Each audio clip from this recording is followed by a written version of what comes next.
अस्सलाम वालेकुम students, I am Ilyas. I am teaching in centre of excellence Muzaffargarh. Students, आज का हमारा टॉपिक है एक्सरसाइज के हवाले से। चैप्टर नंबर 1 की एक्सरसाइज हमने सॉल्व करनी है। इसमें हम एक्सरसाइज के हवाले से सबसे पहले MCQs को देखेंगे, फिर उसके बाद हम एक्सरसाइज में मौजूद शॉर्ट क्वेश्चंस को देखेंगे और इसके अलावा हम एक्सरसाइज के अलावा जो इम्पोर्टेंट क्वेश्चंस होते हैं वो भी हम डिस्कस करेंगे। आइए सबसे पहले हम MCQs को, जिन्हें हम मल्टीपल चॉइस भी कह सकते हैं, डिस्कस करते हैं और सॉल्व करते हैं। नंबर 1 है members of the same species living in the same place at same time make a dash. तो इसका ऑप्शन क्या है? पॉपुलेशन। ये बोल्ड करके रेड करके मैंने दिखाया हुआ है। उसके बाद नेक्स्ट है if a scientist is studying the methods of inserting human insulin gene in bacteria, which branch of biology may this be? तो इसका आंसर है बायोटेक्नोलॉजी। ये बोल्ड करके दिखाया हुआ है मैंने। उसके बाद नेक्स्ट है which one will be the correct sequence of the levels of organization of life? तो इसका ऑप्शन है सी।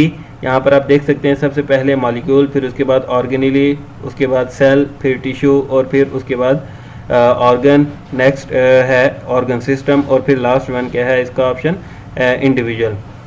उसके बाद हम MCQs नंबर 4 पर आते हैं। MCQs नंबर 4 है which of these major bio elements is in the highest percentage in protoplasm? इसका आंसर है ऑक्सीजन। ऑक्सीजन सबसे ज़्यादा पाई जाती है जो कि 65% है। उसके बाद फिफ्थ MCQs है which of the following group includes organisms all of which are absorptive nutrition? इसका आंसर है फंजाई। सिक्स्थ MCQs हम देखते हैं similar cells organised into groups and performing same function are known as tissue. इसका answer है tissue. Seventh MCQs है which of these tissues also makes the glandular tissues in animals? तो इसका answer है epithelial tissues. Eighth MCQs है the level of organisation that is less definite in plants is? वो कौन सा है? इसका आंसर है ऑर्गन सिस्टम लेवल। और नाइन्थ है which is true about Volvox? तो इसका आंसर है कॉलोनियल यूकैरियोट। और लास्ट 10th MCQs है when we study the feeding relations among different animal species of a forest, what level of organization we are studying? तो इसका answer क्या है? Community. अब हम शॉर्ट क्वेश्चंस डिस्कस करते हैं। सबसे पहले डिफाइन बायोटेक्नोलॉजी। बायोटेक्नोलॉजी की डेफिनेशन क्या है? इसका आंसर यहाँ पर दिया हुआ मैंने। It deals with the practical application of living organisms to make substance for the welfare of mankind। तो ये क्या है? बायोटेक्नोलॉजी की डेफिनेशन है, यहाँ पर आप देख सकते हैं। इसका मतलब क्या है कि लिविंग ऑर्गेनिजम्स को प्रैक्टिकली इस्तेमाल करना और इससे जो है इंसान की फलाह बहबूद के लिए चीज़ें बनाना। तो ये क्या है? बायोटेक्नोलॉजी है। उसके बाद नेक्स्ट क्वेश्चन है what do you mean by horticulture and how is it related to agriculture? तो इसके हवाले से हम देखते हैं it deals with the art of gardening. इसमें जो है गार्डनिंग को स्टडी किया जाता है। A horticulture works for the betterment of existing varieties and for the production of new varieties of ornamental plants and fruit plants. इसमें क्या है कि जो हॉर्टिकल्चरिस्ट होते हैं वो प्लांट्स की डिफरेंट जो वैरायटीज़ होती हैं उनमें बेटरमेंट लाने के लिए और उनकी जो ग्रोथ है उसमें बढ़ोतरी लाने के लिए वर्क करते हैं और नए से नए ऑर्नामेंटल प्लांट्स और जो फ्रूट प्लांट्स हैं उनकी पैदावार बढ़ाने के लिए वर्क करते हैं। Biology students can adopt this profession after their higher secondary education. तो ये जो है शोबा कब अपनाया जा सकता है? जब हायर सेकेंडरी एजुकेशन जो है कंप्लीट हो जाए, तो तब जो है बायोलॉजी स्टूडेंट्स इस शोबे को अपना सकते हैं। उसके बाद है in ancient time which was one head? पुराने ज़मानों में जो है ब्रांचेस जो थी या जो नॉलेज था, इंफॉर्मेशन, उसका वन हेड कौन था? इसका आंसर है in ancient times the scientific information was not classified into different branches as it exist today. जो पिछले वक्त था, पुराने ज़माने में जो साइंटिफिक इंफॉर्मेशन होती थी उसको जो है मुख्तलिफ ब्रांचेस में डिवाइड नहीं किया जाता था जैसे कि आज किया जाता है। All the scientific information was included under one head science. तो जो है सारी की सारी जो है पुराने ज़माने में तमाम इंफॉर्मेशन को जो है सिर्फ एक ही हेड में इंक्लूड किया जाता था, शामिल किया जाता था, और वो कौन सा था? साइंस था। लेकिन अब क्या है, अब जो है मुख्तलिफ जो है साइंस की ब्रांचेस बना दी गई हैं। आप देखते हैं फ़िज़िक्स है, केमिस्ट्री है, बायो है, एम्ब्रियोलॉजी है, जेनेटिक्स है, इसी तरह और भी बहुत सारी ब्रांचेस हैं। नेक्स्ट क्वेश्चन है डिफाइन बायोलॉजी। बायोलॉजी क्या है? Definition, biology is the scientific study of life. Biology क्या है? साइंसी ज़िंदगी का मुताला क्या कहलाता है? बायोलॉजी कहलाता है। The word biology has been derived from two Greek words. जो बायोलॉजी का वर्ड है वो दो यूनानी अल्फाजों से अखज़ हुआ है। वो कौन कौन से हैं? नंबर 1 है बायोस और नंबर 2 है लोगोस। बायोस का मीनिंग है लाइफ और लोगोस का मतलब है थॉट और रीजनिंग। नेक्स्ट क्वेश्चन है डिफाइन मॉलिक्यूलर बायोलॉजी और बायोकेमिस्ट्री। एक ही चीज़ है, बायोकेमिस्ट्री और मॉलिक्यूलर बायोलॉजी अगर पूछा जाए तो दोनों की डेफिनेशन एक ही है, वो यहाँ पर मैंने दी हुई है। मॉलिक्यूलर बायोलॉजी और biochemistry deals with the study of the molecules of life. तो इसमें जो है हम मॉलिक्यूल्स जो है लाइफ के जो मॉलिक्यूल्स हैं उनको स्टडी करते हैं। लाइफ के लिए या ज़िंदगी के लिए कौन कौन से मॉलिक्यूल्स ज़रूरी हैं जो कि बायोकेमिस्ट्री में मौजूद होते हैं, वो है water, proteins, carbohydrates, lipids and nucleic acids, और इसके अलावा और भी बहुत सारे मॉलिक्यूल्स होते हैं। फिर उसके बाद है नेक्स्ट क्वेश्चन है डिफाइन पैरासाइट्स। पैरासाइट को डिफाइन करें। पैरासाइट्स की डेफिनेशन यहाँ पर मैंने दी हुई है। Parasites are the organisms that take food and shelter from living host and in return harm them.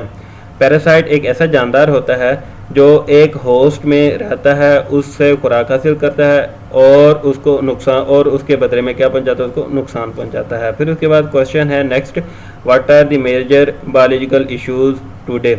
यह सबसे ज़्यादा इंपॉर्टेंट क्वेश्चन है कि आज के दौर में जो बायोलॉजिकल इश्यूज़ हैं वो कौन कौन से हैं। ये यहाँ पर मैंने बताए हुए हैं, 3-4 यहाँ पर बताए हुए हैं, आप देख सकते हैं। नंबर 1 है ह्यूमन पॉपुलेशन ग्रोथ है, बढ़ती हुई आबादी जो है सबसे बड़ा जो है बायोलॉजिकल इशू है। नंबर 2 है इन्फेक्शियस डिजीज़। आज के दौर में जो इन्फेक्शियस डिजीज़ हैं वो भी बहुत ज़्यादा बढ़ रही हैं। और फिर एडिक्टिव ड्रग्स हैं। एडिक्टिव ड्रग्स जो कि नशावर चीज़ें होती हैं या नशावर अद्वियात होती हैं। एंड पोल्यूशन, और पोल्यूशन जो है सबसे जो है ज़्यादा जो है पोल्यूशन को भी हम जो है फेस करते हैं, जो कि मेजर बायोलॉजिकल इश्यूज़ में आता है। फिर उसके बाद नेक्स्ट है क्वेश्चन है डिफाइन इंटरडिसिप्लिनरी साइंसेस। तो इसकी डेफिनेशन यहाँ पर मैंने दी हुई है। There is different branches has interaction with each other in the field of science. के डिफरेंट ब्रांचेस का आपस में इंटरेक्शन साइंस की फील्ड में क्या कहलाता है? इंटरडिसिप्लिनरी साइंस कहलाता है। फिर इसके बाद जो है यहाँ पर मैंने लिटरली मीनिंग भी लिए हैं यहाँ पर कि इंटरडिसिप्लिनरी का मतलब क्या है, कहाँ से अखज़ हुआ है। इंटर का मतलब क्या है? बिटवीन, और जो कि लैटिन वर्ड से निकला है। एंड डिसिप्लिनरी का मतलब क्या है? ये कहाँ से निकला है? ये लैटिन वर्ड डिसिप्लिना से निकला है और जिसका मतलब है टीचिंग और नॉलेज। तो इंटरडिसिप्लिनरी का मतलब क्या है? वर्ड इंटरडिसिप्लिनरी का मीनिंग है बिटवीन फील्ड्स। फिर उसके बाद जो है but they don't have to be unrelated discipline. अगर हम साइंस, इसका मतलब क्या है इस लाइन का? अगर हम साइंस के बारे में जो है इंटरडिसिप्लिनरी देख रहे हैं तो वो सारी जो है किससे रिलेटेड होंगी? साइंस से ही रिलेटेड होंगी। अगर हम किसी और से जो है देख रहे हैं, या आर्ट्स से देख रहे हैं, या किसी और जो है चीज़ से के हवाले से देख रहे हैं, तो वो अदर जो है इंटरडिसिप्लिनरी होंगी। फिर उसके बाद नेक्स्ट क्वेश्चन है what do you mean careers in biology और what is scope of biology. ये जो है एक जो है या आपसे क्वेश्चन पूछा जा सकता है कैरियर्स इन बायोलॉजी या what is scope of biology के। बायोलॉजी का स्कोप क्या है या कैरियर्स इन बायोलॉजी क्या है? तो इसका मतलब क्या है कि जो स्टूडेंट्स हैं अपनी स्टडी कंप्लीट करने के बाद कौन कौन से शोबा या प्रोफेशंस को अडॉप्ट कर सकते हैं। यहाँ पर मैंने बताया हुआ है, आप देख सकते हैं कि एफएससी के बाद जो है जो कि बायोलॉजी के साथ जो स्टूडेंट्स पढ़ते हैं वो एमबीबीएस भी कर सकते हैं। इसी तरह यहाँ पर एक और मैंने बताया हुआ है, यहाँ पर आप देख सकते हैं बैचलर या मास्टर जो है जोलॉजी या फिशरीज़ में करने के बाद जो है फिशरीज़ का शोबा भी अपनाया जा सकता है। उसके बाद है हाउ मच, क्वेश्चन है how much naturally occurring elements what are bio elements, के कुदरती तौर पर जो एलिमेंट्स हैं वो कितने हैं और बायो एलिमेंट्स क्या है, कौन से हैं। जो कुदरती तौर पर जो है एलिमेंट्स पाए जाते हैं वो 92 हैं। नेचुरली अकरिंग एलिमेंट्स कितने हैं, 92 हैं। और बायो एलिमेंट्स क्या है, the elements which are found in living organisms is called bio elements. ये बायो एलिमेंट्स की डेफिनेशन हो गई। और बायो एलिमेंट्स कितने हैं, 16 हैं। वो कितने हैं, 16। There are 16 bio elements those form body mass of living organisms. these 16 elements has classified into two groups। ये जो 16 एलिमेंट्स हैं बायो एलिमेंट्स में पाए जाते हैं, इनको दो ग्रुप्स में डिवाइड किया गया है। ग्रुप नंबर 1 में रखा गया है 6 एलिमेंट्स को रखा गया है। वो कौन कौन से हैं, oxygen, carbon, hydrogen, nitrogen, calcium, phosphorus. और ये टोटल बॉडी मास का 99% बनाते हैं। 99% जो बॉडी है वो इन 6 एलिमेंट से बनती है। और दूसरा जो ग्रुप है वो कौन सा है, ये यहाँ पर दिए हुए हैं एलिमेंट्स। उसमें जो ये एलिमेंट्स हैं पोटाशियम है, sulphur, chlorine, sodium, magnesium, iron, copper, manganese, zinc और आयरन। ये जो एलिमेंट्स हैं 10 एलिमेंट्स हैं दूसरे ग्रुप में, ये टोटल बॉडी मास का 1% हिस्सा बनाने में रोल प्ले करते हैं। उसके बाद नेक्स्ट क्वेश्चन है what is the percentage of 6 and 10 bio elements those makes 99% and 1% of the body mass of living organisms. इसका रिलेशन भी ऊपर वाले सवाल से ही है कि जो 6 एलिमेंट्स हैं और 9 और इसके अलावा जो है 10 एलिमेंट्स हैं जो कि बायो एलिमेंट्स हैं, वो उनकी परसेंटेज क्या है, जो कि 99% और 1% जो है बॉडी मास बनाते हैं।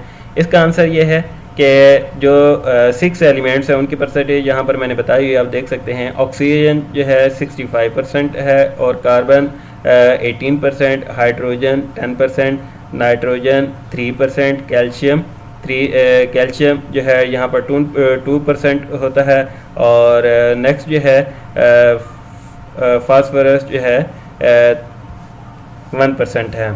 उसके बाद जो है नेक्स्ट क्वेश्चन इसी में ही जो है इसी का जो है हिस्सा है जो कि 10 एलिमेंट्स हैं। यहाँ पर भी हमने ऊपर देखा है कि 10 एलिमेंट्स कौन कौन से हैं, यहाँ पर भी मैंने 10 एलिमेंट्स के नाम बताए हुए हैं। ये जो है टोटल बॉडी का 1% हिस्सा बनाते हैं। ये जो है 99% जो है हिस्सा बनाते हैं। ये 6 वाले एलिमेंट्स कैसे बनाते हैं ये हमने अभी देखा है। और नेक्स्ट जो है ये जो 10 एलिमेंट्स हैं ये 1% हिस्सा बनाते हैं। Write the function of mitochondria and ribosomes और माइटोकॉन्ड्रिया का फंक्शन क्या है। Mitochondria are specialised for cellular respiration. Mitochondria का काम क्या है, सेलुलर रेस्पिरेशन करना है। और ribosomes are specialised for protein synthesis. और राइबोसोम्स का फंक्शन क्या है, प्रोटीन बनाना है।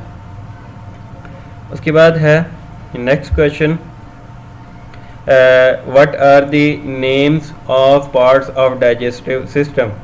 क्या डाइजेस्टिव सिस्टम में जो पार्ट्स पाए जाते हैं उनके नाम क्या हैं, यहाँ पर हम देखते हैं। Major organs in the digestive system framework are number 1 है ओरल कैविटी है, स्टमक और small intestine, large intestine, liver and pancreas. ये जो है ऑर्गन है जो कि डाइजेस्टिव सिस्टम बनाने में रोल प्ले करते हैं। और ये क्या करते हैं, ये all these organs help in the process of digestion. उसके बाद नेक्स्ट क्वेश्चन है what is the function of stomach, what is the name of major tissues which are found in the stomach, also tells that what is the function of these tissues. इसका answer मैंने यहाँ पर दिया हुआ है। सबसे पहले हम स्टमक का फंक्शन देखते हैं। Function of stomach is an organ specialised for the digestion of protein and for storing food. जो स्टमक है वो क्या करता है, प्रोटीन की डाइजेशन भी करता है और खुराक को स्टोर भी करता है।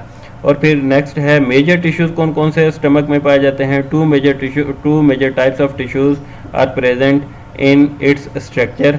नंबर 1 है एपिथेलियल टिश्यू और नंबर 2 क्या है, मस्कुलर टिश्यूज़। और फिर फंक्शन ऑफ स्टमक टिश्यूज़ ये जो एपिथेलियल टिश्यूज़ और मस्कुलर टिश्यूज़ हैं इनका फंक्शन क्या है, यहाँ पर बताया हुआ है epithelial tissues secrete gastric juice for the digestion of protein. Epithelial tissues gastric juice को खारिज करते हैं, किस लिए खारिज करते हैं, ताकि जो हम खुराक खाते हैं उसमें प्रोटीन जो मौजूद होती है वो डाइजेस्ट हो सके। और नेक्स्ट जो टिश्यू है वो कौन सा है, muscular tissue performs concentration of stomach contraction of stomach walls for grinding of food and moving food to posterior end। Muscular tissues का काम क्या है कि ये जो है स्टमक की वाल्स को कंट्रैक्ट भी करता है ताकि फूड को ग्राइंड किया जा सके, और इसी में ही जो है जो मस्कुलर टिश्यूज़ का दूसरा फंक्शन क्या है कि फूड को आगे की तरफ धकेलना है।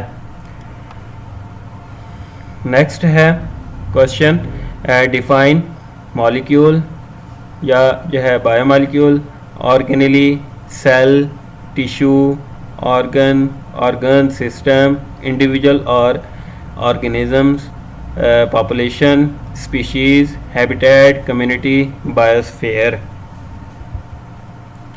इसमें हम सबसे पहले मॉलिक्यूल और बायोमॉलिक्यूल की डेफिनेशन देखते हैं।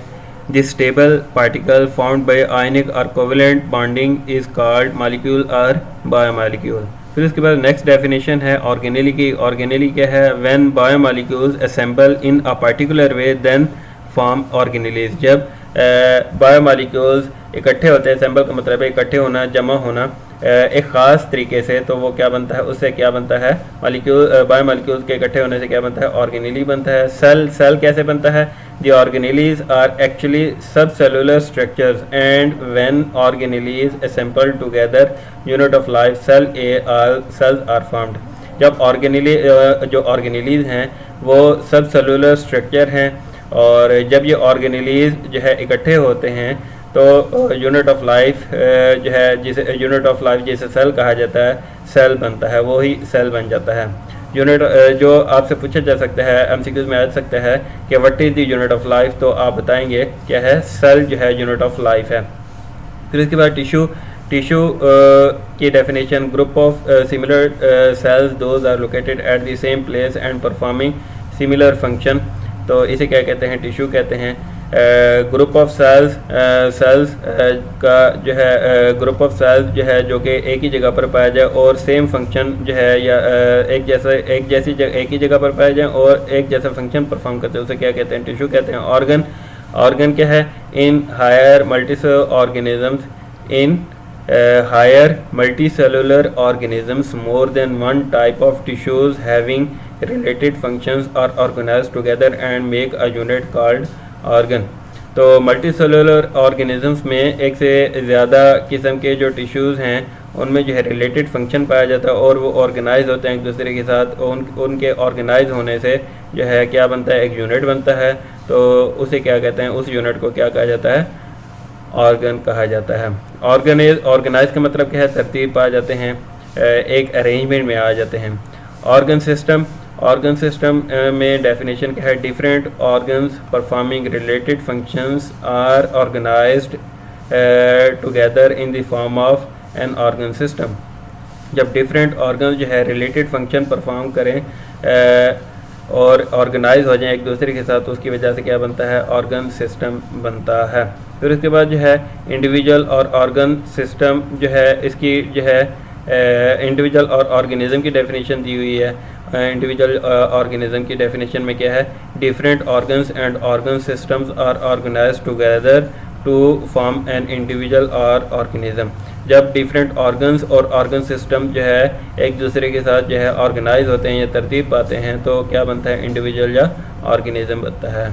फिर उसके बाद है पॉपुलेशन की डेफिनेशन यहाँ पर दी हुई है, a group of organism of the same species located at the same place in the same time.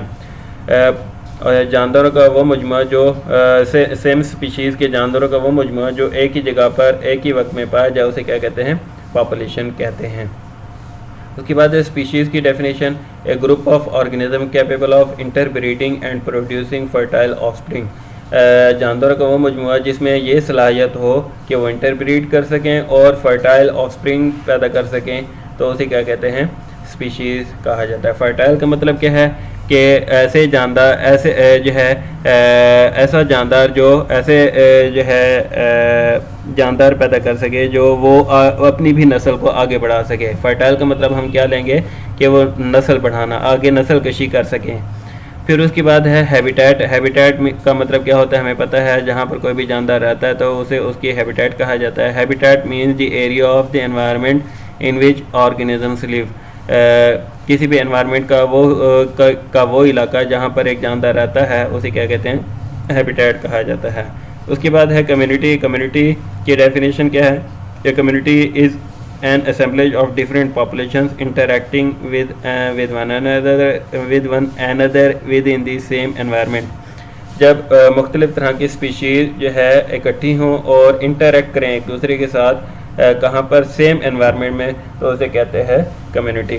फिर उसके बाद है बायोस्फीयर। बायोस्फीयर की डेफिनेशन है the part of the earth inhabited by organism communities is known as biosphere. कि ज़मीन का वो हिस्सा जहाँ पर जानदार रहते हों उसे क्या कहते हैं, बायोस्फीयर कहा जाता है।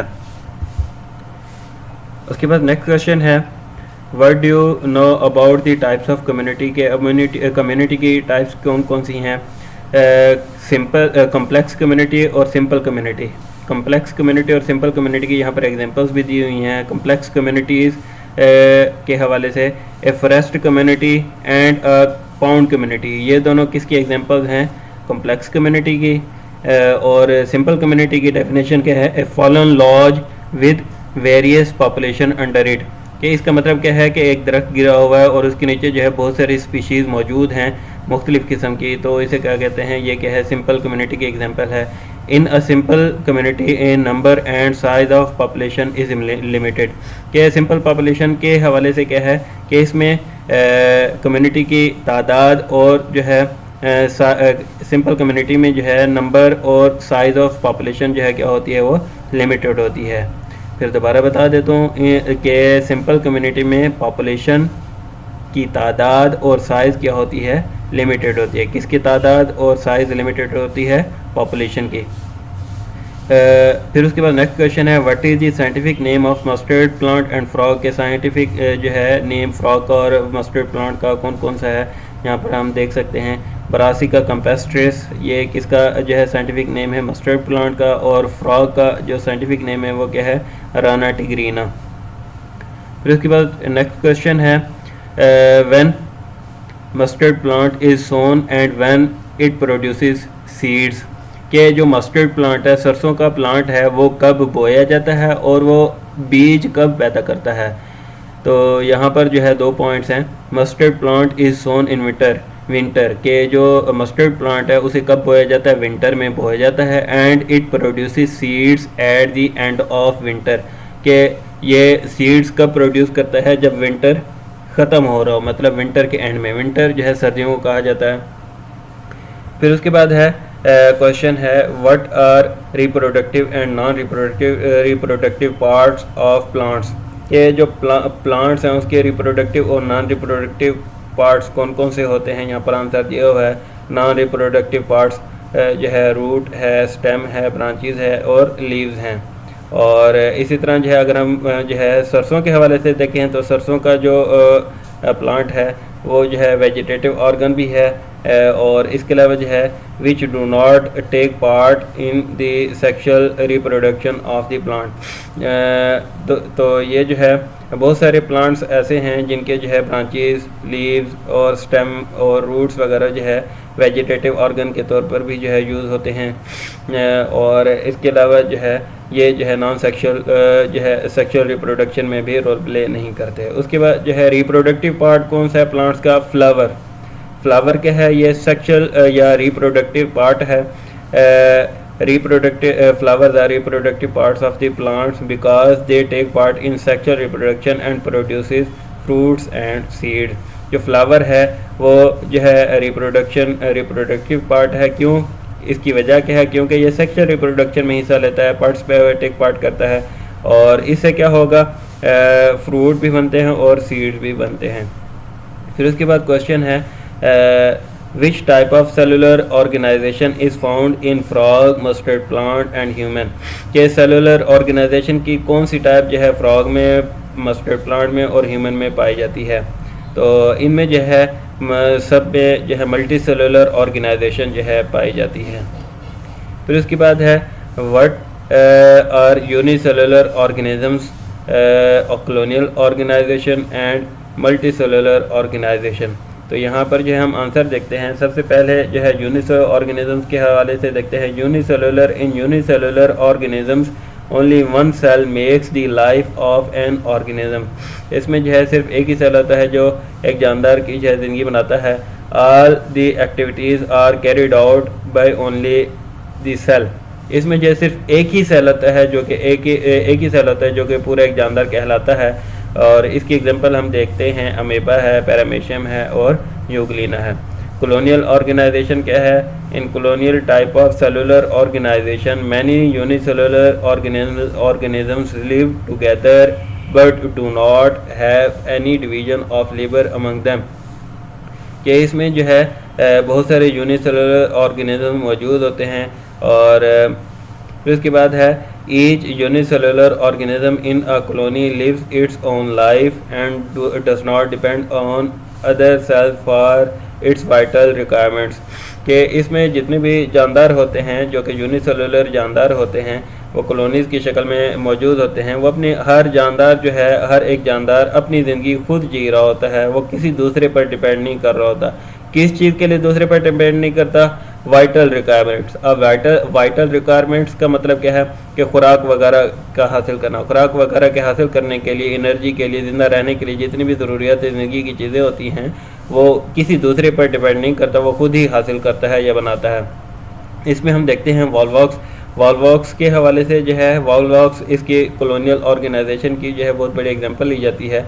Volvox is a green alga found in water that shows colonial organization. 100 of volvox cells make a colony. तो जो है जो वॉल्वॉक्स है वो एल्गी की एक टाइप है जो कि वाटर में पाई जाती है और कॉलोनियल ऑर्गेनाइजेशन शो करवाती है। तो वॉल्वॉक्स में जो है कॉलोनी बनाने के लिए कितने जो है वॉल्वॉक्स ज़रूरी हैं कॉलोनी बनाने के लिए? तो तकरीबन हंड्रेड्स ऑफ वॉल्वॉक्स होंगे तो एक कॉलोनी बनेगी। एक वॉल्वॉक्स से कॉलोनी नहीं बनेगी, बहुत सारे वॉल्वॉक्स होंगे तो फिर जाकर कॉलोनी बनेगी। फिर उसके बाद है लास्ट वन है multi cellular organization. In multi cellular organization cells are organized in the form of tissues, organs and organ system. तो इसमें जो है टिश्यूज़, ऑर्गन और ऑर्गन सिस्टम जो है ऑर्गेनाइज होते हैं। और फिर उसके बाद जो है इसकी एग्जांपल कौन कौन सी हैं? फ्रॉग है और मस्टर्ड प्लांट है। तो आज हमने चैप्टर नंबर 1 9th के चैप्टर नंबर 1 की एक्सरसाइज भी कंप्लीट कर लिया और उसके साथ ही एक्सरसाइज में मौजूद MCQs और इसके साथ ही शॉर्ट क्वेश्चन और एग्ज़ाम्स के हवाले से जितने भी इम्पोर्टेंट क्वेश्चन थे वो भी हमने डिस्कस कर लिए हैं। आज का हमारा टॉपिक कंप्लीट हुआ। मैं उम्मीद करता हूँ आज का मेरा पढ़ाया हुआ टॉपिक आपको बहुत पसंद आएगा। अपना बहुत सारा ख्याल रखिएगा। Thank you so much. अल्लाह हाफिज़।